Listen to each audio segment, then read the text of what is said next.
우리 교민이 중국에서 간첩 혐의로 구속된 사실이 뒤늦게 알려졌습니다. 지난해 이 법이 개정된 뒤 한국인이 구속된 건 처음인데요. 왜 이런 일이 일어났는지 김주영 기자와 따져보겠습니다. 김 기자, 우리 교민은 어떤 혐의로 구속이 됐습니까? 네, 구속된 교민 A씨는 삼성전자 출신으로 8년 전 중국 반도체 기업 창신메모리에 영입돼 중국에 거주한 것으로 알려졌는데요.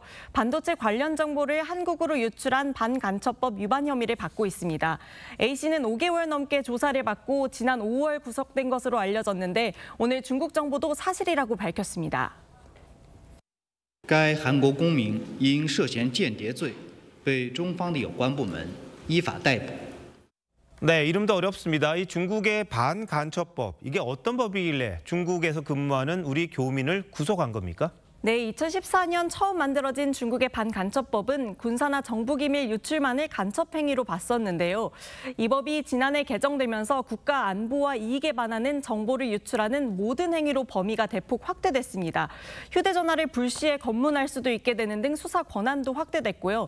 간첩죄 정황만으로도 벌금도 물리고 죄가 확인되면 무기징역까지 선고받을 수 있게 처벌도 강화됐습니다. 일반적으로 우리가 생각하는 안보 관련이 아니라 산업 스파이까지 간첩으로 처벌한다는 거잖아요. 다른 나라 국민들도 중국에서 이렇게 체포된 사례가 있습니까?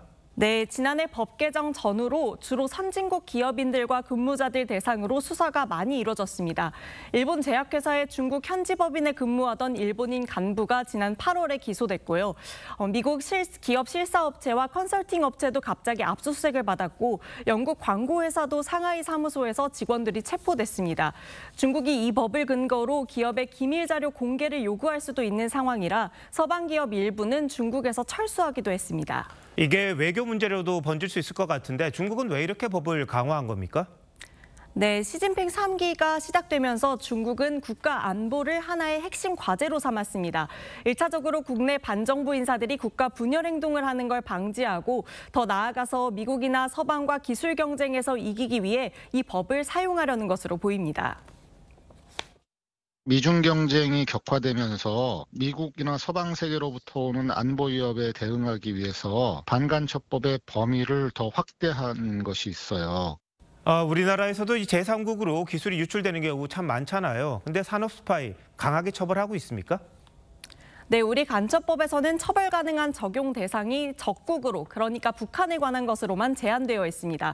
그래서 이걸 외국으로 개정해 넓게 적용하자는 논의가 나오고 있고요. 산업기술보호법으로는 처벌이 가능한데 벌금이 최대 15억 원에 실제 유죄가 선고되는 경우도 적어 처벌을 강화해야 된다는 지적이 나오고 있습니다. 처벌할 수 있는 범위가 너무 한정돼 있고 우리나라의 영업 기술이라든지 그런 것들을 보호하기 위해서는 지금 법을 신속하게 개정을 해야 되는 거죠. 네, 이런 기술 전쟁에 우리가 좀 더 적극적으로 대응할 필요가 있어 보이네요. 김 기자, 잘 들었습니다.